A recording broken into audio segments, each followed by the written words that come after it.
Okay, I think we can get our, why don't we get ourselves started? My name is John Wall. I am here at the Prince Al-Walid bin Talal Center for Muslim Christian Understanding, and I can say that all in one breath now. I've practiced that for a lot.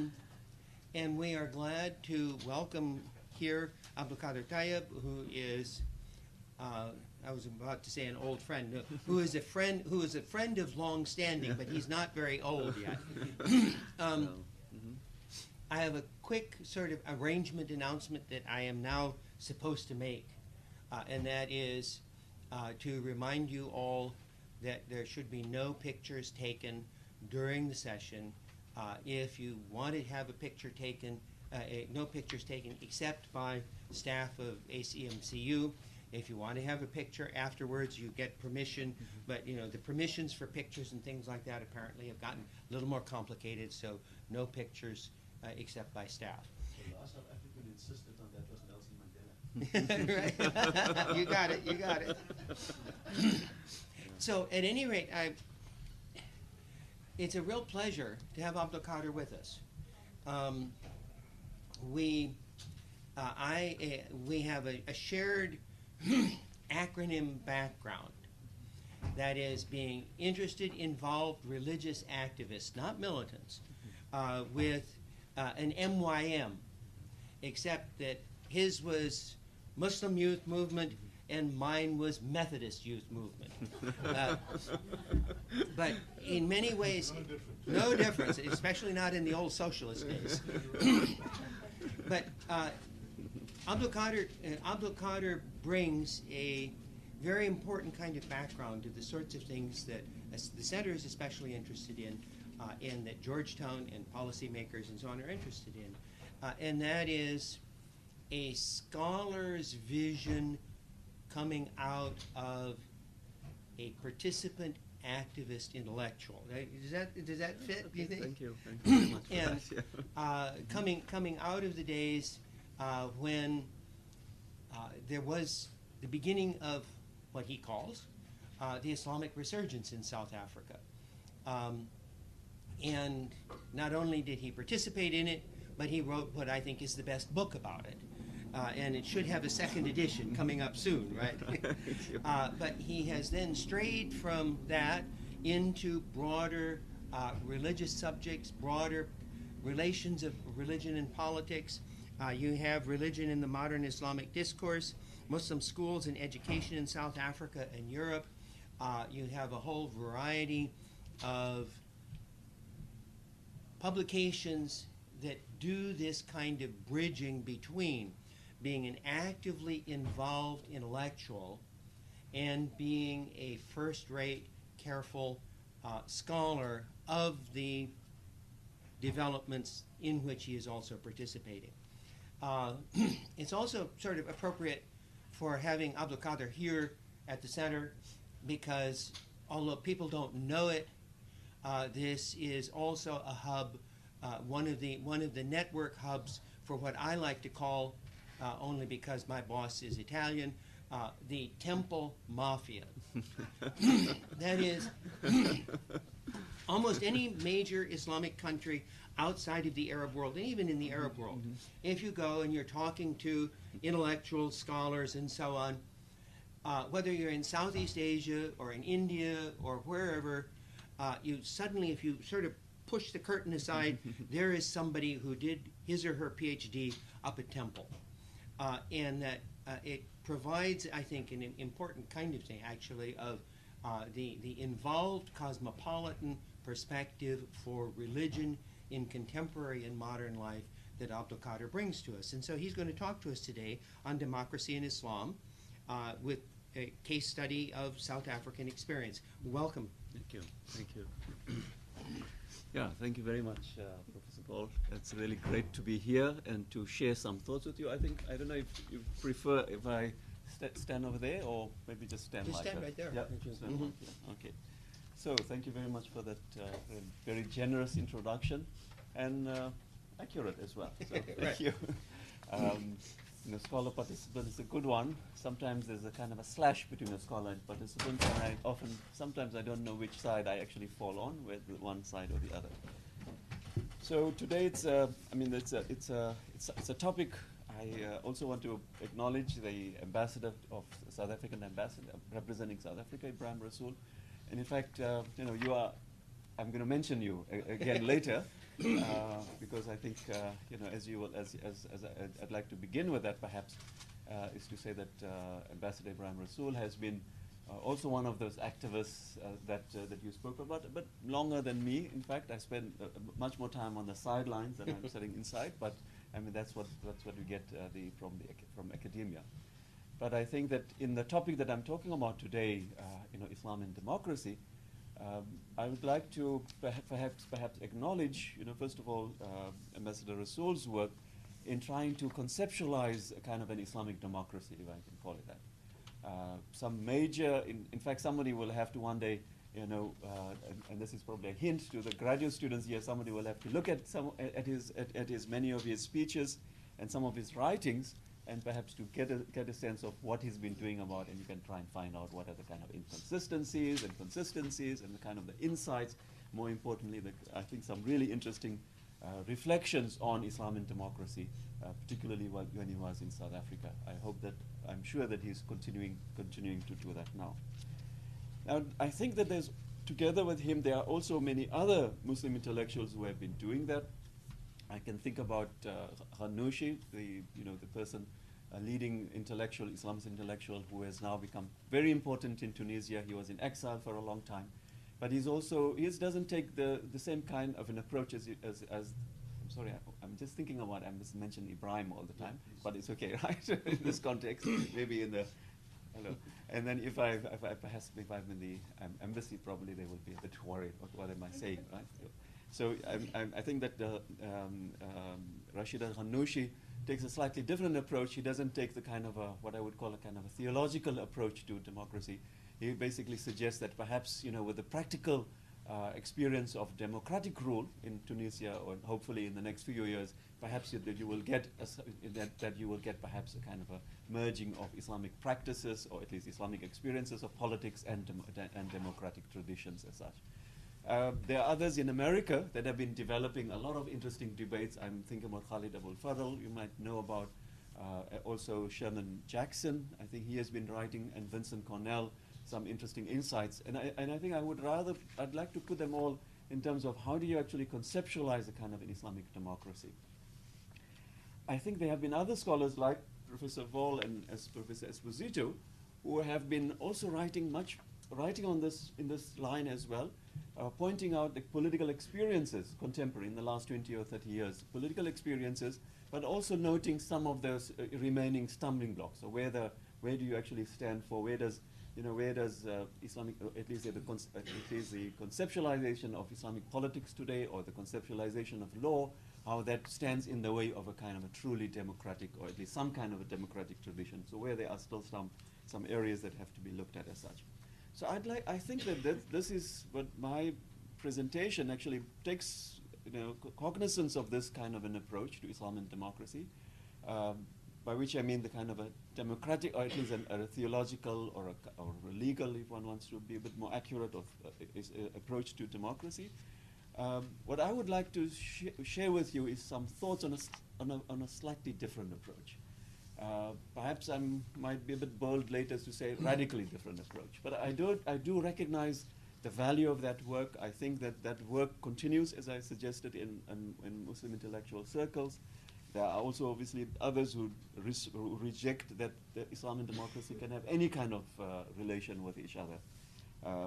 But I think that what I would like to present to you is an aspect of democratic experience of Islamic practices, which I think South Africa affords, and in a sort of very interesting and a very clear way, in a way that perhaps is not so clear in some other places. And I think when one turns back, I think that those kind of experiences one can recognize them elsewhere as well. In that sense, I've done some work in East Africa. Perhaps I will allude to that briefly.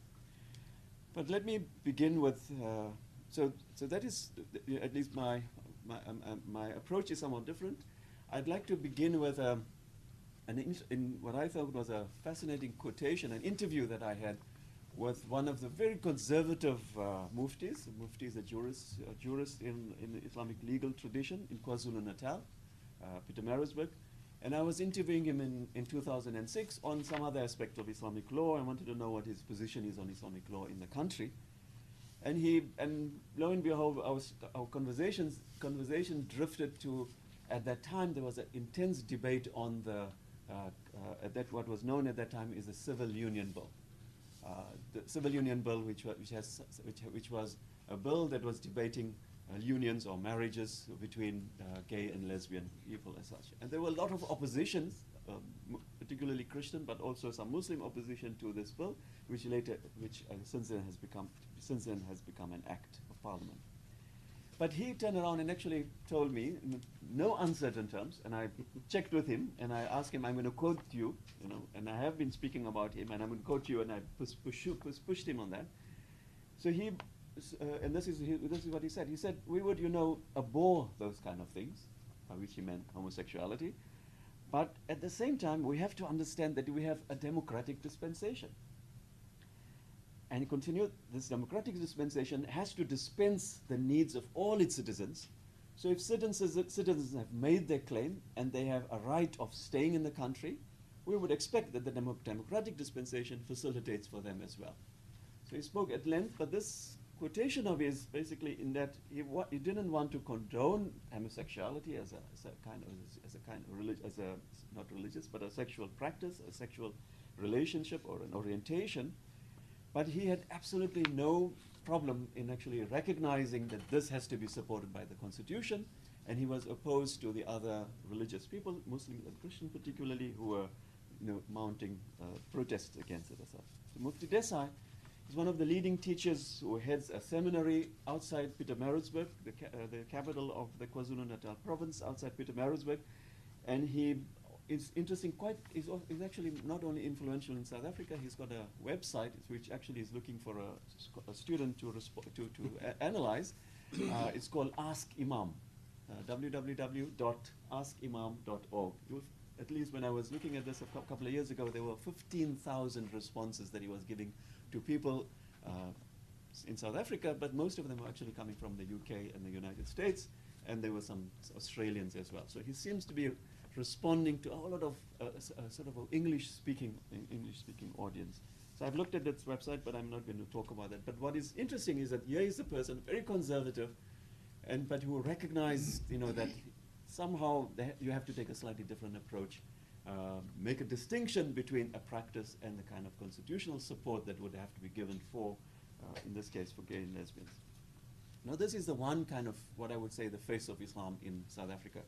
There's obviously another side. There are lots of other sides as well. Also in the 1990s, South Africa also had experience very early on of what I would call very clear anti-democratic currents within Muslim communities as well. The most visible of them was the emergence of a vigilante group, People Against Gangsterism and Drugs, which emerged in 1994, 1996, very soon after the elections. It has been called an Islamist movement. They themselves sometimes I think they were saying something that one could identify them as an Islamist movement. But they certainly use a lot of religious rhetoric and religious symbols.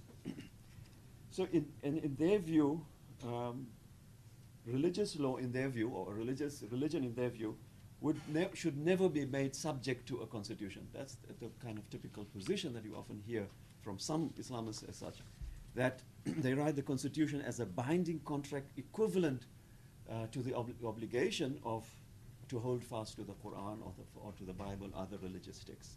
And they have repeatedly stated that Muslim commitment to the constitution must always be subject to the Quran. First, you have to have a commitment to the Quran and Islamic law, and then to the constitution. Now, in my argument, I would like to use the opportunity to present to you some examples, and my main thesis is to say that Muslim practices or Muslim experiences of democracy actually vacillate between these two. On the one hand, you get some really interesting, surprising, support for the constitution. We can actually be the building blocks for, I think, even something really radical, where you would not expect it. In this case, conservative ulama. On the other hand, you also have this very totalizing discourses that set apart, the Islamic constitution apart from each other. Now, what I would like to do is perhaps, before I go into a couple of examples, I've been thinking about that perhaps maybe Islamic democracy is probably not the kind of things that one should expect, even going in the long run.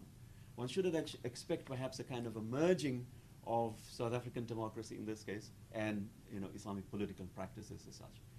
And I've discovered a very old essay of Foucault, Michel Foucault. He wrote this essay in 1967. It's called, English translation is called Other Spaces. So, and I think the thesis that Foucault presents in this short essay presents a model for me for thinking about Islamic democracy and perhaps, I would venture to say, perhaps religion and democracy as well. Now Foucault, as you can imagine, Foucault, I have to give you a quick view about it, and I'll try to move immediately from there and to go to some of the examples that I want to think about.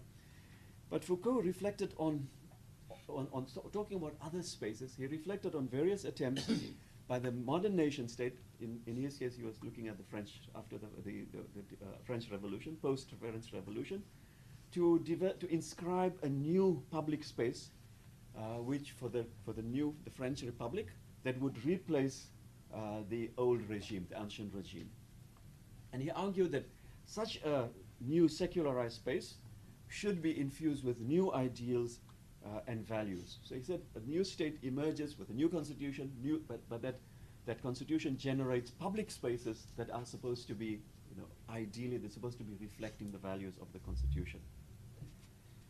But Foucault also suggested that because these spaces are supposed to be reflecting the constitution or reflecting the values of the new nation, he suggested that they would be like a kind of a mirror, just a mirror that would reflect the values of the nation, values of the constitution. But as you can expect from Foucault, he said, well, when you look at yourself in the mirror, you're actually not looking at the real self. You're looking at a non-space. So he said these are utopian, but they are not really spaces themselves, because it sort of reflects very deeply on what happens when you're looking at yourself in the mirror. You see yourself, but you're not yourself. Your image is as far away from you as you are from the mirror, and your image is standing in a non-space. So he toyed around with this idea that these are utopian spaces, but they are not real spaces because they are like a mirror. But then he went on and he said, actually, what we should be looking for is these other spaces, is this heterotopia. He called them heterotopia. And he says, heterotopia are, and I quote, they are real spaces, places that do exist and that are formed in the very founding of society, which are something like counter-sites. I'm continuing his quotation, a kind of effectively enacted utopia in which the real sites, all the other real sites that can be found within culture, are simultaneously, this is my cue, represented, contested, and inverted. So the heterotopia are the real spaces, but the real spaces, they reflect the values, but they also, at the same time, invert them, deflect them, moving them in all different kinds of ways. So Foucault, they are, if you think about the utopia as a kind of a perfect mirror and therefore producing an unreal space, Foucault said that the heterotopia are also like mirrors. And at least that's not what he said. I'm suggesting that they are also like mirrors, but they're like trick mirrors. They may be, and so therefore these other spaces, they may be deviant in relation to the constitution, or perform very different functions, or juxtapose several spaces, or present an unusual chronology, or completely substitute the utopia itself. Now each of these, for Foucault, says that if you look at each one of them, you can actually develop how these spaces actually mean. So I don't want to go into the detail, but if you could just imagine what he was talking about, he was saying, let's look at cemeteries, let's look at public gardens, museums, brothels, boats, public baths, streets, roads, and all of these things. And you can see how they somehow reflect the utopia, but they do it in a heterotopic way. They sometimes are deviant. Let me just repeat that. They are deviant in relation to the constitution. They perform a different function. They juxtapose several spaces, or they present an unusual chronology, or sometimes they just completely substitute for the utopia itself. They are absolutely real. These are real places, but they reflect, deflect, and launch different functions. Now, Foucault was very much, in his article, he was talking about spaces, so he was very much in tune with thinking about places as such, in the new nation, in the French nation as such. But I would like to apply this with a slight twist to think that, Foucault was also thinking about the representation of the nation, not so much of the constitution in his essay. So I'm changing it a little bit to say that I think South Africa has also had a nation-building exercise since 1995. They're struggling to build a nation, and perhaps we are not 200 years later, like Foucault was when he was writing in 1960s. But certainly there has been very many attempts of thinking about the constitution. South Africans have been looking and relating to the constitution in interesting ways. And I think religious groups have also been relating to the constitution. So it provides a nicer opportunity, I think, a model, by thinking about Foucault's ideas of utopia and heterotopia, to see what these religious spaces that are produced through public representations, that are produced through interactions among themselves, with each other, and what kind of spaces do these religious groups since 1994 reproduce in the society. Okay, so now I can actually give perhaps give a few examples of these of how Muslims have been sort of producing spaces in relation to the constitution. And by spaces, I mean they're not real spaces. I'm looking at them more as discursive spaces. And if you have a question later, I'm not going to explain that, but I'm going to talk. You assume that I'm thinking about discursive spaces very much in the way Habermas and others have been talking about, and others have actually adopted these in understanding religious discourses as well. Okay, so the first one I wanted to speak about is actually somewhat getting back to Ibrahim just now here. But basically, since 1994, Muslims have been extremely well represented, in fact, overrepresented in the political representation of the country.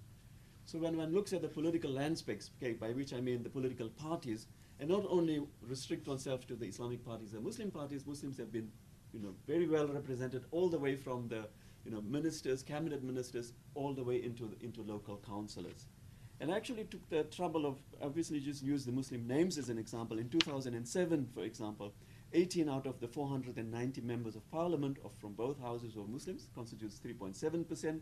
2 out of 26 ministers, 7%. 2 out of 22 deputy ministers, 15 out of 210 Cape Town city councils, 4 out of 173 councillors, 2.3. Now these might be small numbers, it's not a very big numbers, but Muslims only constitute about 1.5% or even less. And even those, many of them actually do support other Islamic parties. But when one looks at the political representation from cabinet ministers, premiers as such, public representation of Muslims, you can actually see them very prominently in the political landscape in South Africa. And this is where I wanted to come to Ibrahim Rasool, the ambassador, who is actually, I think, stands out among other national leaders. I'm thinking about Kader Asmal and Ahmed Kathrada, who have been in the anti-apartheid struggle for a long period of time, and so therefore who might not explicitly represent Islam, as it were, but certainly are seen as symbols of Muslims in one way or another. But Ibrahim Rasool has actually been very clear particularly during his tenure as Premier of the Western Cape. He has articulated a religious approach to democratic politics, emerging from the small but vocal anti-apartheid activist groups in the 1980s. He has regularly espoused an Islamic justification for democracy and a national Muslim identity. And as I told you, that this is something that I think needs to be looked at more carefully in order to compare some of his ideas and his thoughts, working in politics, but at the same time, articulating a voice of Muslim Islamic democracy. So I would say that this is one example of the kind of public Muslim spaces that are being created, and it's quite clearly visible in South Africa. However, I want to sort of move on to something else and use the second example I would like to take is Muslim Islamic law. And I think when one looks at Islamic law, then the heterotopic nature of Muslim responses to the constitution and to democracy becomes a bit more clearer. The Constitution of South Africa, Article 15 of Chapter 2, recognizes marriages, all marriages concluded under any tradition or a system of religious, personal, or family law. the particular application of this principle to Islam has been highly controversial among Muslims since 1994. If I could go a little bit out of that, African customary law has developed following this particular constitutional provision. In 1998, there was a law enacted that recognizes African customary law, and these laws, the marriages, or at least marital or family relations, could be adjudicated in national law courts. Now, this has not happened among Muslims because Muslims have been debating among themselves as to what the nature of this law should take. So on the one hand, human rights activists have argued that Islamic law, Muslim human rights activists have argued that Islamic law was a product of human history, subject to continued interpretation and adjustment. In their view, the South African Constitution represented shared universal values in the light of which Muslim marriages may be reinterpreted as they have been interpreted in the past. And my colleague and now professor at Duke University, Ibrahim Musa, was a leading proponent of that position, and he has been, since his departure, he has been followed by activists, particularly lawyers, as well as some feminist activists who have been following that tradition. However, on the other hand, the majority of Muslims believe that a compromise with the Constitution was inherently impossible, reflecting what I had said in my introduction. In contrast with the human construction of the Constitution, and I'm quoting what some of them are saying, they argued that Muslim personal law was divine in origin and intent, and so therefore provision could not be at least subject to change as such. Now, there have been a number of numerous cases. Have gone to the South African law courts. So South African law courts don't have a law by which to judge these marriages, but there is a constitution that actually recognizes marriages. So it makes lawyers' life quite interesting and lucrative, as you can imagine. But I think the interesting thing is that where is this actually going to? Now, I think I would like to look at, apart from what Ibrahim Musa and others were articulating a different interpretation of Islamic law. You know, that is often the when people think about Islam and democracy or Islamic law and modernization, one thinks about where is the next line, or where is the new interpretation going to come from. I, on the other hand, have been doing some interviews with religious scholars who have been taking this position, and I'd like to share one or two of these responses with you. I think some of the prominent naysayers, some of these people who have been, overtly saying no, Islamic law should not be open to interpretation, but they have their own political and constitutional positions are somewhat interesting. So therefore, I'd like to take a newspaper, the Majlis. The Majlis is one of the most arch-conservative newspapers in South Africa. It comes out from Port Elizabeth in the Eastern Cape. Very wide coverage. It gets deposited, or it is. If you want to be on its mailing list, you can get a copy of it every month or when it is around. It also got a web presence. It's just under Majlis, and it has, as I said, it has also internet site. Very wide coverage. It has consistently rejected any attempts to formulate a new Muslim personal law or a Muslim personal law. It has called various bills that have been presented for public debate, and there have been a few since 1994. And basically, the Majlis and its authors called this Kufr MPL. Kufr means heretical Muslim personal law, suggesting also that anybody who participates in it is a heretic. Interestingly, however, there are times when the newspaper takes a slightly different approach. So when I'm looking at some of these newspapers, you ask what is going on here. Yet in one of the articles, after declaring this Muslim personal law as Kufr MPL, it also turns around and advises Muslims how to deal with the supreme law of the land, which they have to deal with. And the author, it's not signed, but I suspect it is Mufti Desai, not the same Desai that I quoted, but Mufti Desai says the country's constitutions. He says, there is ample room to work within and round the country's constitution to ensure that Muslims regulate their lives in accordance with the Sharia, while this is not possible with MPL legislation, because such legislation is kufr legislation as presented in the name of Islam. So that short quotation, and he repeats it in several different places, the author recognized a space created within and by the Constitution for the practice of religion.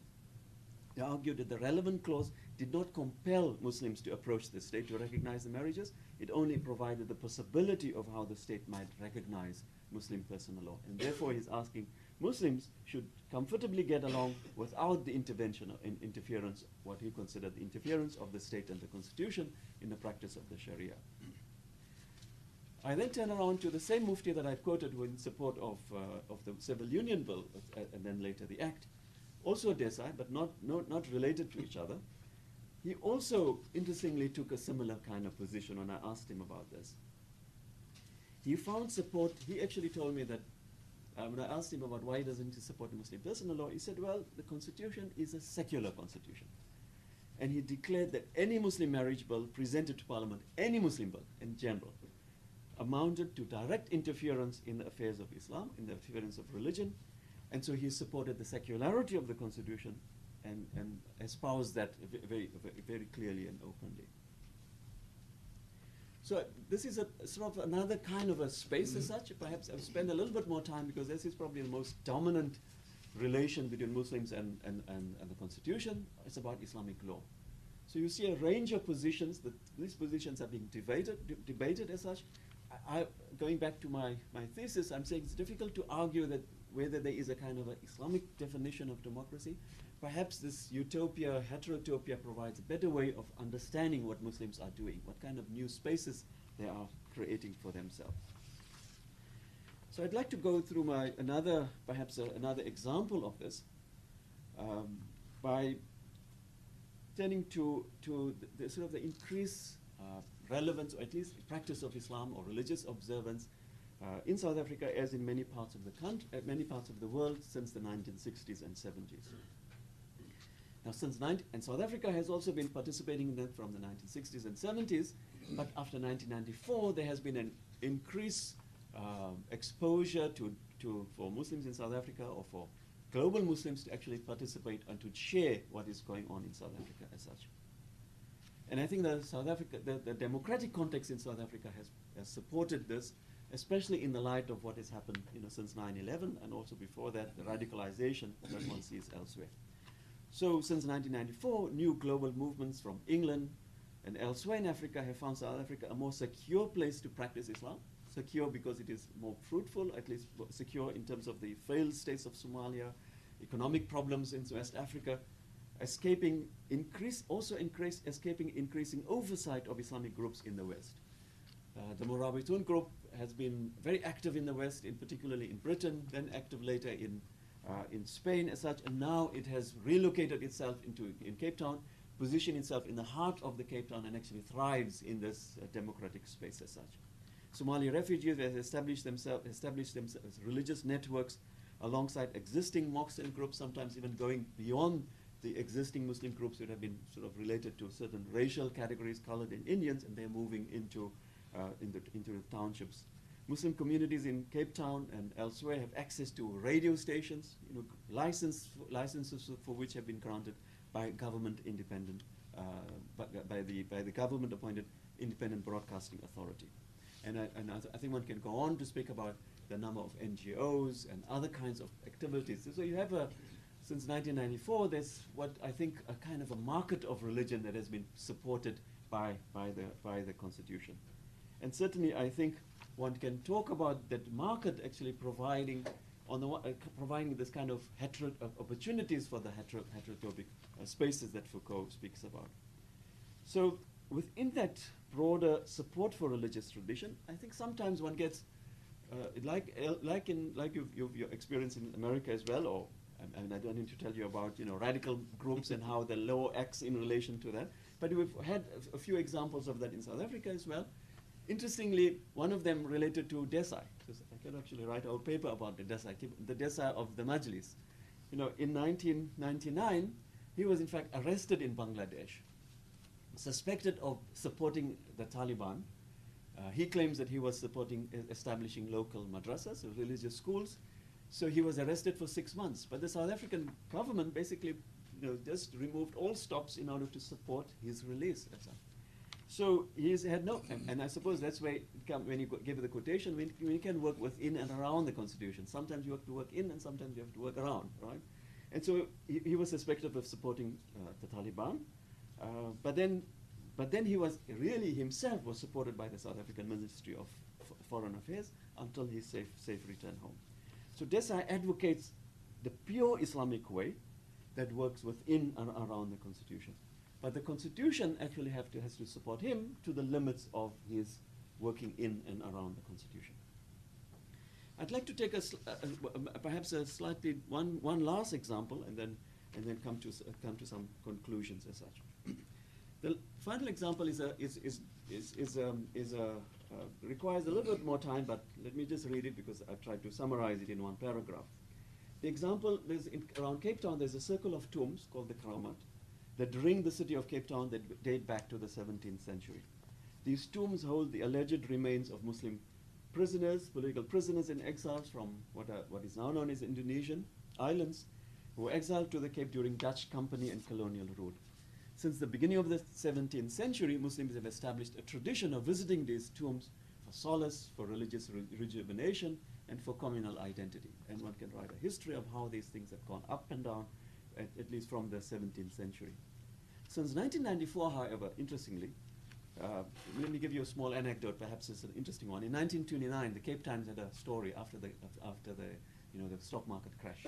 The Cape Times had an interesting story about an imam who told the editor, or at least the journalist of Cape Town, saying that don't worry about Cape Town. The Cape Town is protected by the circle of tombs, circling around Cape Town. It is protected against tidal waves and earthquakes and all kinds of calamities. I looked at that that quote as such, at least the newspaper. He didn't mention stock market crashes, but at least that was very interestingly said into 1929. So this idea of a circle of kramats around is something that's very much part of the city, at least. Since 1994, the South African government has gone into quite a big project on defining national heritage sites and creating national heritage sites. And it's no surprise to think that the government has redefined these karamats, these tombs, as national heritage sites of anti-colonial and anti-apartheid resistance. It's not necessarily far-fetched, but it is now being inscribed through the government, at least narrative of adding a slightly different interpretation, a different meaning as such. Now these karamats have joined other sites throughout the country. Now many Muslims have accepted this interpretation, but however the shrines continue to provide spaces for a variety of religious, spiritual and communal renewal. So I've spent a bit of time at these tombs asking people what they do when they come there.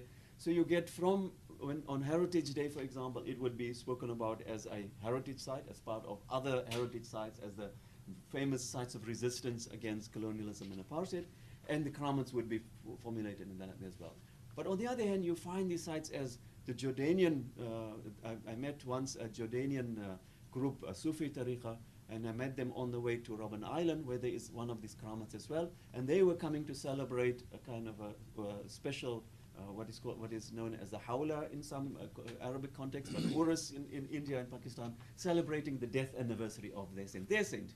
So the saint has been adopted by a Jordanian group. Later I went to another site and I met another Indian group. Well, this is a South African Indian group, but they were connected to a Sufi teacher in Bombay, but the Sufi teacher would choose one of the kramats, adopt them, and you can do your dhikr there as well. I also met individuals who didn't know anything about the history. The teachers told them that these are our ancestors, and you must go and visit them. Fortunately, I was there to tell them, you have to go a few more steps, and then you will find the grave sites over there as such. So the kramats have also become sites of conflicts, theological conflicts. So the theological conflicts, from the Wahhabi influences or other influences that say that, you should not be participating in this, and others say, no, we need to protect this as well. So you can, since 1994, you also have these debates as well. I think what I would like to suggest is the shrines, perhaps because they are both discursive traditions as well as actual spaces, provide a good example of what Foucault speaks about, heterotopia. And so with these few examples, what I've been trying to say is that perhaps Muslim democracy, certainly in South Africa, perhaps one should not be restricted only to thinking about Islamic democratic traditions, or at least new interpretation of Islamic law, but perhaps one should be alert to this kind of heterotopic spaces that are emerging within the country through religious religious experiences as such. And in conclusion, I would like to take this a little bit more. I think that, well, certainly I think Foucault's model presents this. I think I hope that this is very clear already, that it provides a good place to begin to speak about the relationship between democratic practices and modern Muslim practices such. I think that Foucault's model, in fact, brings us closer to appreciate the longer history of Islamic politics.